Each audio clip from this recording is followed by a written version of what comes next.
برادران ملت اسلامی، السلام علیکم ورحمۃ اللہ وبرکاتہ۔ الحمد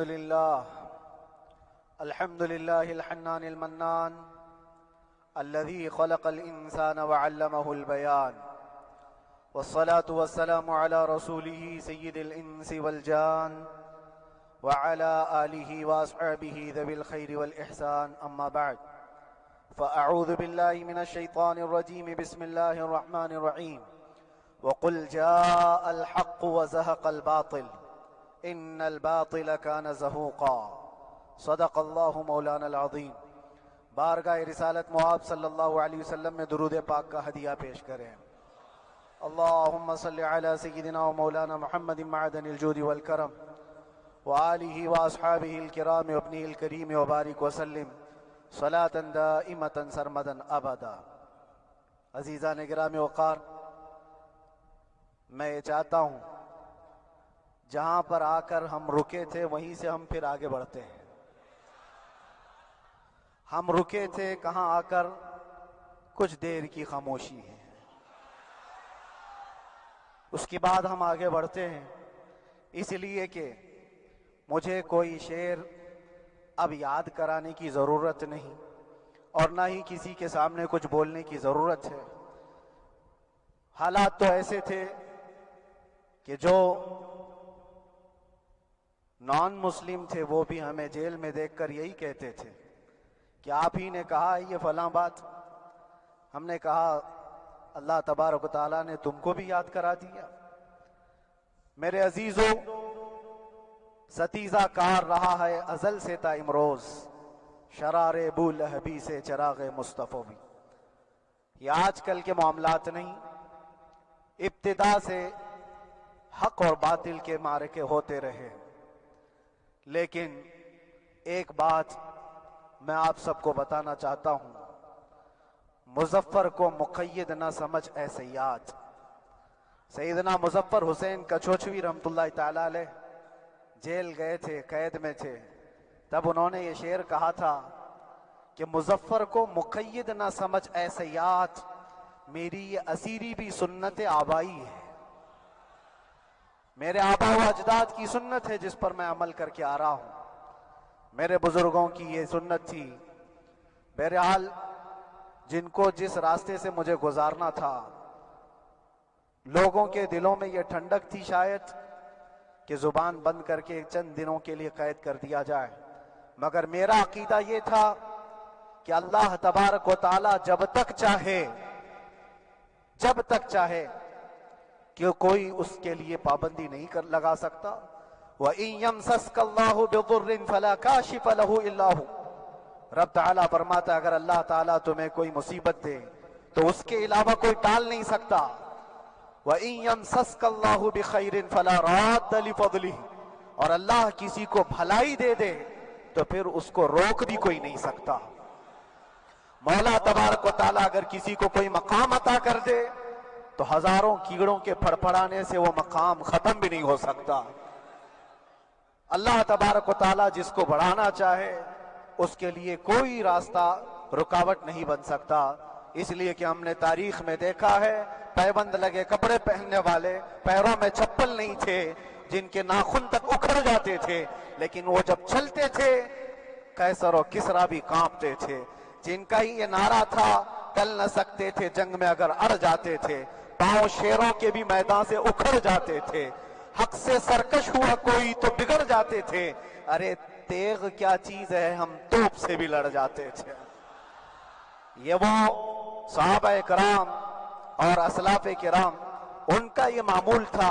بظاہر ان کے پاس کوئی اسباب نہیں تھے لیکن اللہ کی مدد تھی، وہ پانی کی طرح بہتے ہوئے چلے گئے، نہ چٹانوں نے ان کا راستہ روکا، نہ دریاؤں نے ان کا راستہ روکا، وہ جس طرف سے جاتے تھے اللہ تعالیٰ ان کے لیے راستے بناتا تھا۔ عزیزان گرامی وقار، کون ہے وہ جو دریائے دجلہ میں اپنے گھوڑے دوڑائے تھے؟ کون ہے وہ جو دریا میں اپنی کشتیاں ڈال کر جلا دیا تھا کہ واپس جانے کا کوئی تصور نہ ہو؟ یہ سب میرے مصطفیٰ کریم کے دیوانوں کی ہی بات تھی۔ اسی لیے آج بھی دنیا گھبراتی ہے تو شانے لوگوں سے نہیں، دیوانوں سے ہی گھبراتی ہے۔ بہت زیادہ چالاک رہنے والوں سے نہیں، دیوانوں سے دنیا گھبراتی ہے، اس لیے کہ دنیا کو پتا ہے، دنیا جانتی ہے کہ دیوانہ کہاں دیکھتا ہے کسی کو پتا نہیں۔ اور یہ اس دیوانے کی بات کر رہا ہوں جس کے لیے اللہ کے حبیب صلی اللہ تعالی علیہ وسلم کی عزت و وقار سب سے اول ہے۔ عزیزان گرامی وقار، آج آپ کے سامنے حاضر آیا، یہ میرے استاد گرامی، مربی، استاذ الاساتذہ، برادر گرامی حضرت العلامہ مفتی زبیر احمد صاحب قبلہ ادام اللہ اقبالہ، جنہوں نے دن رات ایک کر دیے تھے۔ میرے خیال سے 8 مہینے میں جتنے ان کے بال سفید ہوئے اس سے زیادہ نہیں ہوئے ہوں گے، صرف اس لیے نہیں کہ ایک بھائی کے لیے، اس لیے بھی لڑ رہے تھے کہ ایک عالم کے لیے جس سے دین کا بہت سارا حصہ وابستہ ہے۔ ان کی محنتیں رائگاں نہ گئیں۔ بہت سارے میرے احباب و اقربا، خاص طور پر مدن پورہ اور وکرولی سے، جنہوں نے اپنے گھر بار چھوڑ کر میرے لیے دوڑتے بھاگتے رہے، اللہ رب العزت اس بات کا شاہد ہے، ایک ایک دن اندر میں نے سب کے لیے دعائیں کی ہیں، اور ایسا نہیں کہ کوئی دن بھولا جاتا۔ اور باہر کی ہمیشہ یہ خبریں آتی رہتی ہیں کہ حالات کیسے کے کیسے ہوتے جا رہے ہیں۔ کبھی اگر گھبراہٹ اور بے چینی ہوتی تو میرے عزیزوں صرف ایک ہی بات ہمارے پاس تھی علاج کے لیے، ایک ہی علاج تھا۔ جب بے چینی بڑھ جاتی، اپنوں سے رابطہ نہیں ہو پاتا اور کسی کے خبر نہ پہنچتی، کھانے پینے کی تکلیفیں، رہنے سہنے کی مصیبتیں جب سر پر آتی، تو ایک ہی علاج تھا، ان کے نثار کوئی کیسے ہی رنج میں ہو، ان کے نثار کوئی کیسے ہی رنج میں ہو، جب یاد آ گئے ہیں سب غم بھلا دیے ہیں، جب یاد آ گئے ہیں سب غم بھلا دیے ہیں۔ اس رسول محترم صلی اللہ تعالی علیہ وسلم کا احسان عظیم ہے۔ بار بار مجھے یہ احساس ہوتا رہا، پوری دنیا اگر چھوڑ دے مگر یقین تھا آمنہ کا لال کبھی نہیں چھوڑے گا، اور چھوڑا بھی نہیں، اور چھوڑا بھی نہیں۔ ہر رات جو ہمارا معمول تھا، ہم نے جو دیکھا، ہماری پچھلی زندگی میں ہم نے اتنے عجائبات نہیں دیکھے ہوں گے جو 8 مہینے کے اندر ہم نے دیکھے۔ نبی پاک صلی اللہ تعالی علیہ وسلم کے انعامات و اکرامات، رب تبارک و تعالیٰ کی مدد سے دل مضبوط ہوتا ہے۔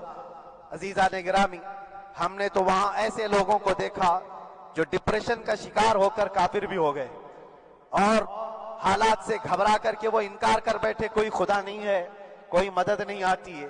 ایسے حالات وہاں دیکھے، لیکن ان حالات میں بھی اللہ تبارک و تعالیٰ کی مدد ساتھ رہی۔ رسول پاک صلی اللہ تعالیٰ علیہ وسلم کا انعام و اکرام یہ تھا کہ جس طرح سے گئے تھے اسی طرح سے واپس بھی آئے، جس طرح سے گئے تھے ویسی واپس آئے، اور نہ میرے مصطفیٰ نے باہر میری عزت میں کمی کی، نہ اندر عزت میں کمی کی، کہیں پر بھی نہیں۔ الحمدللہ، جس شان کے ساتھ رسول پاک صلی اللہ تعالیٰ علیہ وسلم اپنے چاہنے والوں کو رکھتے ہیں، وہ میں نے دنیا میں دیکھا، اور پھر یہ عرض کیا آقا، آج آپ کی عزت پر بات کرنے والے کو چاہے وہ 1000 کال کوٹری کے اندر ہو، آپ عزت کے ساتھ بٹھاتے ہیں، تو پھر قیامت کے دن اس کی عزت کا کیا حال ہوگا؟ عرش حق ہے مسند رفعت رسول اللہ کی، دیکھنی ہے حشر میں عزت رسول اللہ کی۔ میرے عزیزو، ایک بات کو طے کر کے چلو، انہیں جانا، انہیں مانا، نہ رکھا غیر سے کام، للہ الحمد میں دنیا سے مسلمان گیا۔ اس ایک بات میں جو عزت ہے، دنیا کے کسی مقام و منصب اور مرتبے میں عزت نہیں ہے۔ اور حالات دنیا انشاءاللہ میں سناتا رہوں گا۔ اللہ تبارک و تعالیٰ جب تک یہ زبان رکھا ہے، حق بولتے رہیں گے اور سناتے رہیں گے، اور بھی حالات آپ کو انشاءاللہ العزیز آگے سناتے رہیں گے۔ لیکن آج خصوصیت کے ساتھ میں جمعہ کے لیے اسی لیے حاضر آیا کہ یہاں کے لوگ پل پل یاد کرتے رہے۔ حضرت مجھے ہر بار خبر دیتے کہ جب نماز سے فارغ ہو کر کے میں نکلوں تو مجھے لوگ پکڑ لیتے، کیا ہوا، اب کیا خبر ہے؟ تو جس قدر آپ کی بے چینی تھی، بے قراری تھی، میرے عزیزو، مجھے بھی ملنے کی بے چینی اور بے قراری تھی، لیکن یہ ایک سٹیج تھا جس سے گزارا گیا ہے، ایک مقام تھا جس سے گزارا گیا۔ میں تو ایک نکما آدمی، میں تو ایک کم پڑا ہوا ہوں، لیکن آپ کو بزرگان دین کی اگر تاریخ پتہ ہو، امام اعظم ابو حنیفہ رضی اللہ تعالیٰ عنہ، جن کو ناحق جیل میں رکھا گیا تھا، امام موسیٰ کاظم رضی اللہ تعالیٰ 7 سال تک قید میں رہے۔ یہ کون امام موسیٰ کاظم؟ جن کے دربار میں جانے کے لیے غوث اعظم عبد القادر جیلانی رضی اللہ تعالیٰ 4 کلومیٹر دور اپنی چپل اتار دیا کرتے تھے۔ امام موسیٰ کاظم کا وہ دربار ہے جن کو باب الحوائج کہا جاتا ہے۔ اس امام کو 7 سال تک بغیر کسی قصور کے قید میں رکھا گیا، اور حد تو یہ ہے کہ اسی قید خانے میں زہر دے کر کے آپ کو مارا گیا ہے۔ آپ کا جنازہ جیل سے نکلا تھا۔ امام احمد بن حنبل جن کو 5 لاکھ حدیثیں یاد ہیں نبی پاک صلی اللہ تعالیٰ علیہ وسلم کی، بغداد کے سرے بازار آپ کو ننگی پیٹھ پر کوڑے مارے گئے۔ آپ کو اندازہ ہے بزرگان دین کی ایک لمبی فہرست ہے۔ جب میں وہاں گیا تھا تو ایک بزرگ کی بڑی یاد آئی، وہ تھے حضرت مجدد الفیسانی رضی اللہ تعالیٰ۔ اکبر جیسے ڈکٹیٹر کے سامنے، اس زمانے کے سب سے بڑے ڈکٹیٹر بادشاہ کے سامنے آپ نے حق بات کا اعلان کیا تھا۔ مجدد الفیسانی رحمت اللہ تعالیٰ علیہ نے فرمایا تھا کہ اسلام نام سے جو دین ہوگا وہ محمد عربی کا لایا ہوا ہی دین ہوگا، کسی اور بادشاہ کا بنایا ہوا نہیں ہوگا۔ اس بات پر آپ کو قید میں ڈالا گیا تھا، 8 سال تک قید میں رکھا گیا۔ 8 سال میں بادشاہ مر بھی گیا، بیٹا بادشاہ بنا، لیکن کسی نے آ کر جہانگیر کے سامنے یہ بات رکھی کہ آپ کے باپ نے جس مولانا کو قید میں ڈالا تھا گوالیار کی جیل میں، 8 سال میں جیل کا نقشہ بدلا ہوا ہے۔ تو بادشاہ نے پوچھا ہوا کیا ہے؟ کہا کہ اس مولانا نے 8 سال میں تقریباً 700 قیدیوں کو عالم بنا دیا ہے۔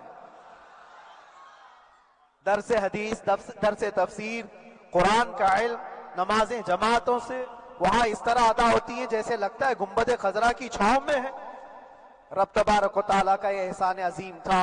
ان 8 مہینوں میں بحمدہ تعالیٰ میں نے اپنی لائف میں کبھی اتنی امامت نہیں کی تھی جتنی وہاں امامت کیا، اس لیے کہ پابندی نہیں ہو پاتی۔ جب جب امام رہا مسجد میں چھٹیاں ہوا کرتی تھی، ادھر ادھر آنا جانا، لیکن وہاں پر کبھی کسی نماز میں چھٹی نہیں ہوئی۔ اور امامت اللہ تبارک و تعالیٰ کو جہاں لینا ہے وہاں لیتا رہے۔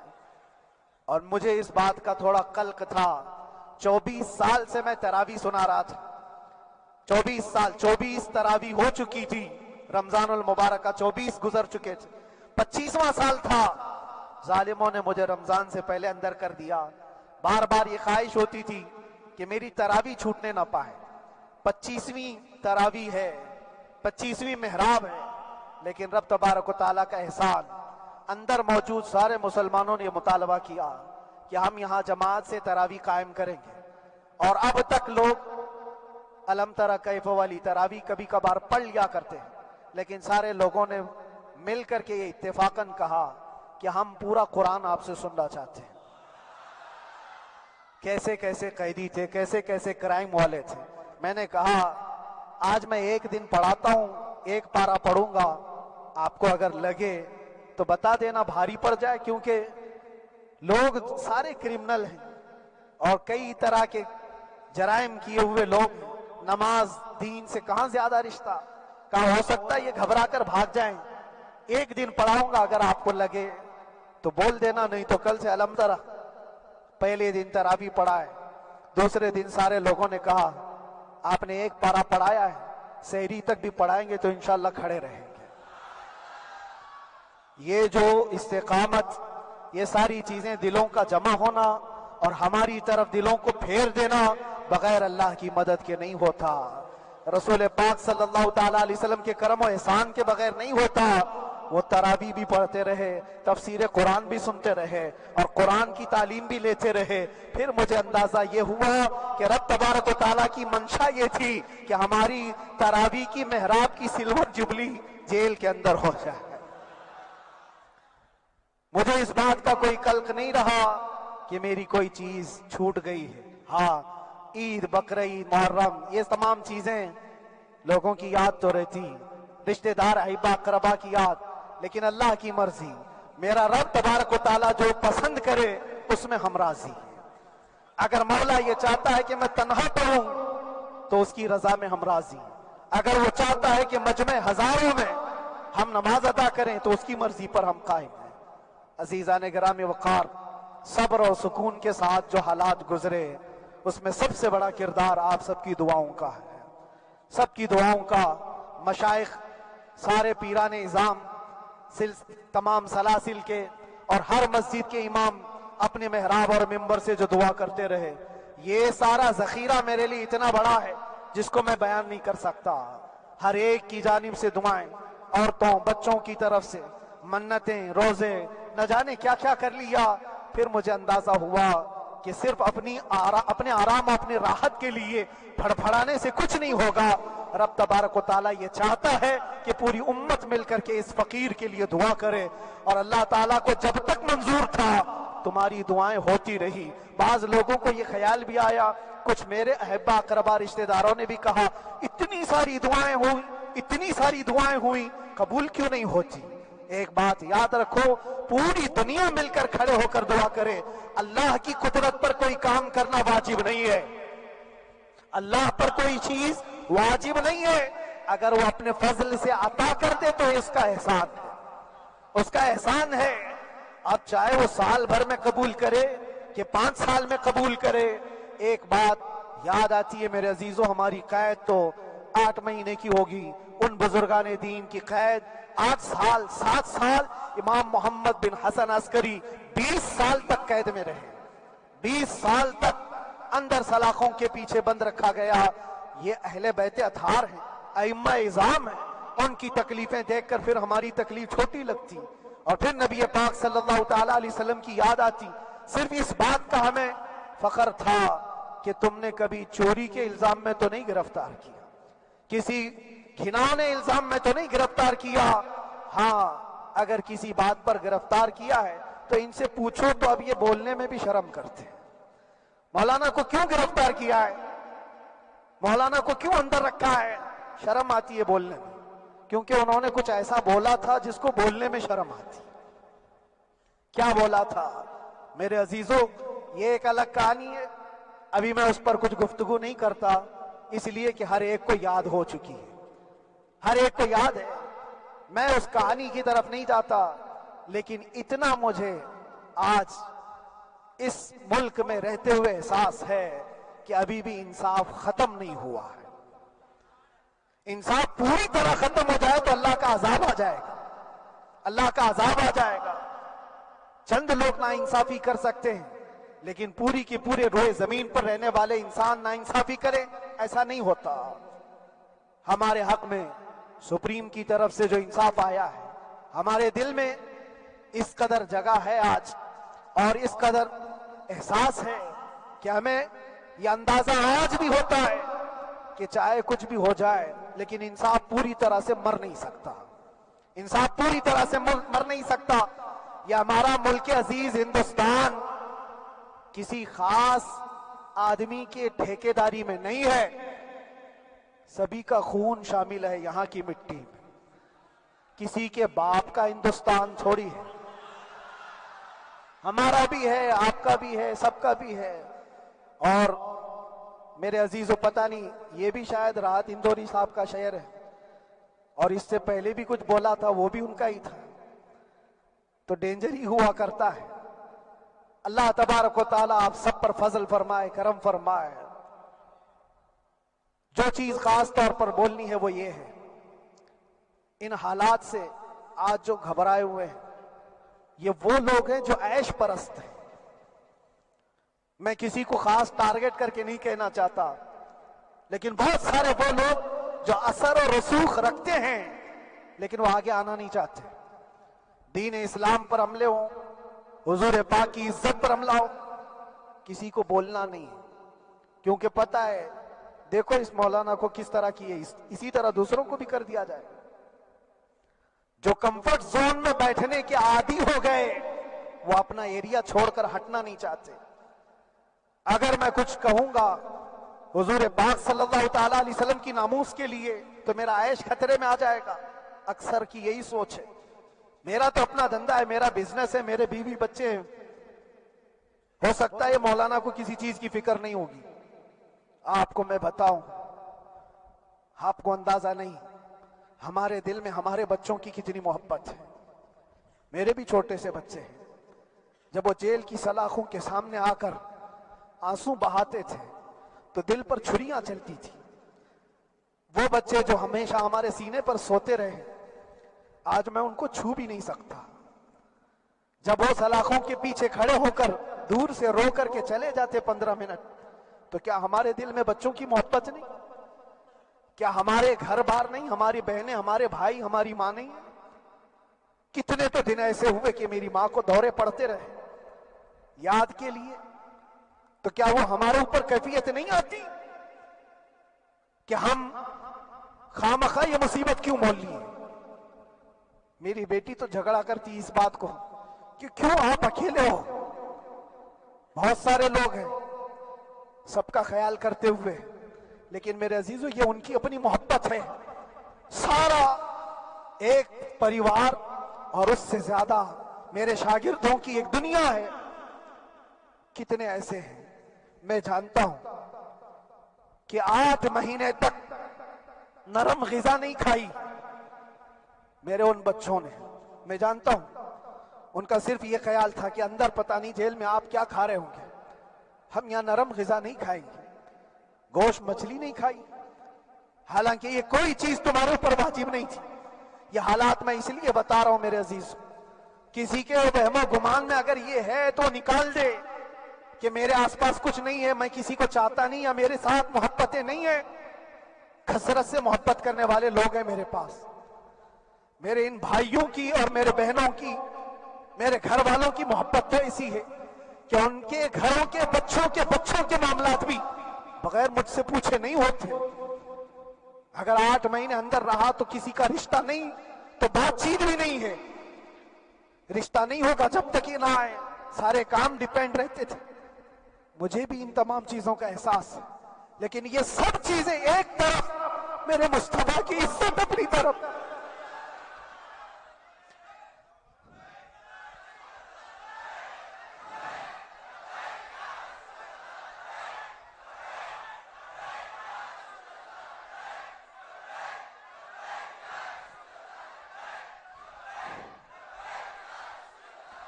میرے عزیزوں،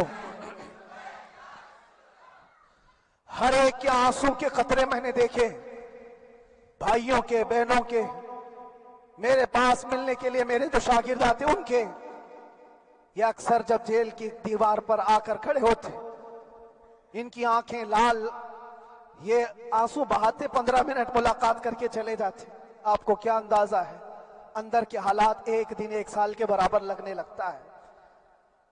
گھٹتے رہتے، لیکن ایک بات کا احساس بار بار ہوتا کہ یہ ساری محبتیں ایک طرف ہے لیکن ہم جس کے لیے کھڑے ہوئے ہیں اس کی محبت میں کوئی سمجھوتا نہیں، اس کی محبت میں کوئی سمجھوتا نہیں. ایمان اسی کا نام ہے، لا یؤمن احدکم حتی اکون احب الیہ من والدہ وولدہ والناس اجمعین. تم میں سے اس وقت تک کوئی پورا مومن نہیں ہو سکتا جب تک کہ اپنی اولاد، اپنے مال دولت، اپنے ماں باپ، سب سے زیادہ اپنے رسول سے محبت نہ کرے. دعا یہی کرتے رہو جب حضور پاک کا معاملہ آئے تو ساری دنیا ایک طرف ہو جائے.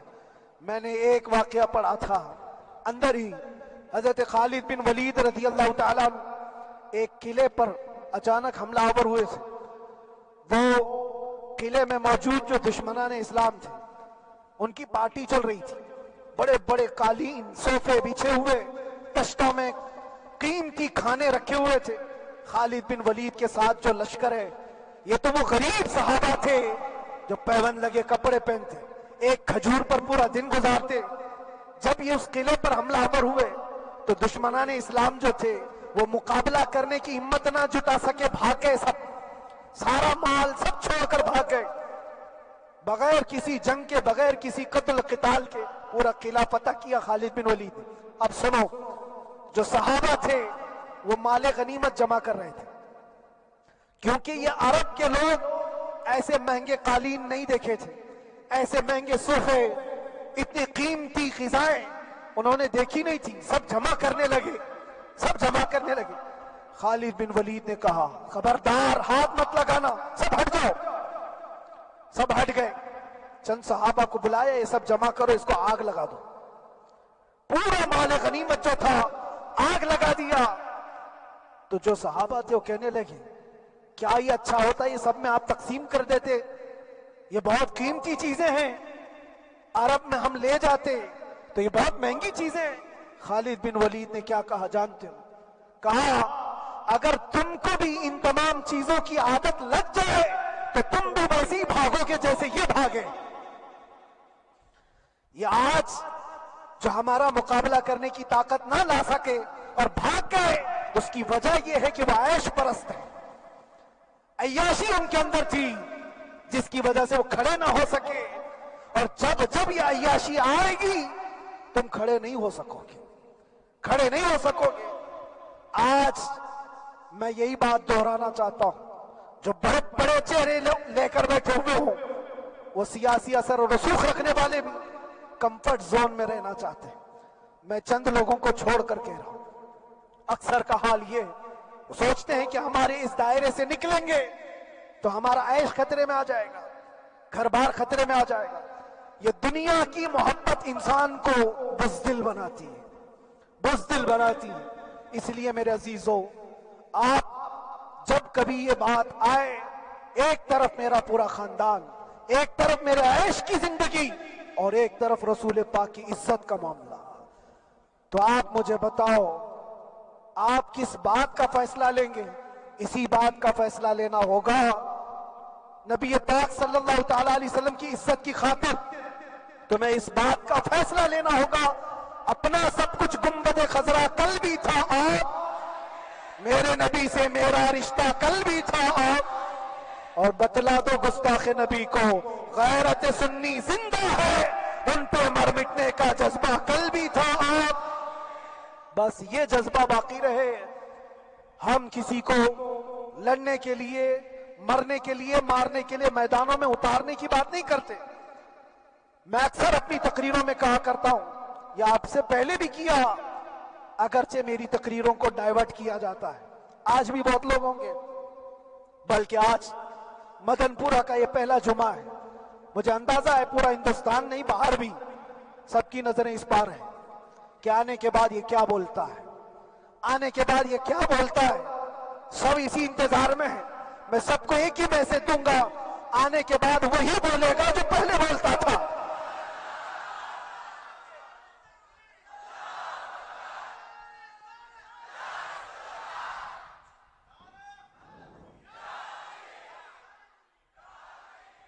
اگر کچھ غلط ہوتا تو ہمارے اس ملک عزیز ہندوستان کی سب سے اعلیٰ عدالت یہ نہیں کہتی کہ ان کے اسپیچ میں کوئی ہیٹ مسئلہ نہیں ہے۔ وہ ہمیں اندازہ ہے میرے عزیزوں، ہاں جہاں غلطی ہوگی ہم بھرے اعلان کے ساتھ کہیں گے کہ ہم سے یہ غلطی ہو گئی، ہم سے یہ خطا ہو گئی، زبان پھسل گئی۔ لیکن جو چیز نہیں ہے تو اگر تم زبردستی اس کو کہو گے تو یہ ہم نہیں مانتے۔ ہاں بس اتنی دعا میرے حق میں کریں کہ جتنی بھی زندگی باقی ہے، جتنی زندگی باقی ہے، اللہ تبارک و تعالی حضور پاک کی محبت اور ان کی عظمت کی حفاظت کے لیے جیتے مرنے کی توفیق عطا فرمائے۔ ہمارا کام صرف اتنا رہ گیا، جو میسج دینا تھا وہ ہم نے دے دیا۔ اب جو حالات آ رہے ہیں میرے عزیزوں، آپ سب کے لیے بھی میں یہ گزارش کروں گا، دین کی طرف آ جاؤ، سچائی کی طرف آ جاؤ، ورنہ گاجر مولی کی طرح کٹ جاؤ گے، ختم ہو جاؤ گے۔ دین کی طرف آؤ، سچائی کی طرف آؤ، اور اسلام نے کہیں پر بھی تمہیں کسی طرح کے آتنک اور دہشت کی تعلیم نہیں دی ہے۔ کہیں پر کسی ٹیررسٹ کی کوئی بھی تعلقات کی کہیں مجھے کوئی بات بتا دو۔ اگر کوئی مسلمان اس طرح کی حرکتیں کر جاتا ہے جس کو یہ لوگ بدنام کرتے ہیں تو ہم سمجھتے ہیں اس کا اسلام سے تعلق نہیں ہوگا۔ اسلام سے تعلق ہوتا تو اس کے اندر صدیق اکبر اور فاروق اعظم کی ادائیں ہوتی۔ آج آپ کو وہ معاشرہ زندہ کرنے کی ضرورت ہے۔ میں نوجوانوں سے کہوں گا، بہت دن گزار لیے ٹک ٹاک پر مجرے اور تمہارے اس انٹرنیٹ کی دنیا پر جس طرح تم نے آوارگی کر لی ہے، اب وقت کم بچا ہے۔ آ جاؤ میرے نبی پاک کی گنبد کی چھاؤں میں، عزت وہیں پر ہے، انہی کے قدموں میں عزت ہے، اور یہاں پر بھی ہے اور آخرت میں بھی ہے۔ آخرت میں بھی ہے. بس اس عزت کے لیے آپ سب سے میں گزارش یہ کروں گا، سچائی کی طرف واپس آ جاؤ، سچائی کی طرف واپس آ جاؤ. جو تمہاری نمازیں باقی ہیں اس کو پوری کر لو، اس سے پہلے کہ دنیا تم پر نماز پڑھ دے، اس سے پہلے کہ تمہارے جنازے کی نماز پڑھی جائے اپنی نمازیں کمپلیٹ کر لو. اور علماء ذوی احترام کا ادب و احترام اپنے اندر رکھو. صرف اس بات کے لیے آپ کو میں احساس دلانا چاہتا ہوں کہ مجھے جس راستے سے گزارا گیا، جتنے دن قید و بند کی صحبتیں گزاری گئی، یہ صرف یہ میسج دینا تھا کہ پھر اس مولانا کا یہ ہو سکتا ہے تو چھوٹے چھوٹوں کی کیا کر دیں گے. ایسا اگرچہ آ جائے موقع تب بھی گھبرانے کی ضرورت تھی. آپ کو پتا ہے اس ملک عزیز ہندوستان کی آزادی میں 30,000 علماء کو پھانسیوں پر لٹکایا گیا. انگریزوں نے 30,000 علماء کو کشمیر سے لے کر دلی تک ہر درخت پر ایک عالم کی لاش لٹکتی تھی. انہوں نے قربانیاں دی ہیں، قربانیاں بزرگان دین کے علماء ذوی احترام کی ہوئی ہیں. یہ اور بات ہے کہ اس جنریشن نے آج ہم کو دیکھا تو ان کو بہت بڑا لگتا ہے. یہ کوئی بہت بڑی بات نہیں تھی، بہت بڑی بات نہیں تھی. اس پروسیس سے بہت سارے علماء کو گزارا گیا ہے. سرکار مجاہد ملت رحمت اللہ تعالی علیہ ایمرجنسی کے زمانے میں 18 مہینے تک قید میں گزارے. 18 مہینے تک ایمرجنسی، وہ بھی ڈکٹیٹر کا زمانہ تھا.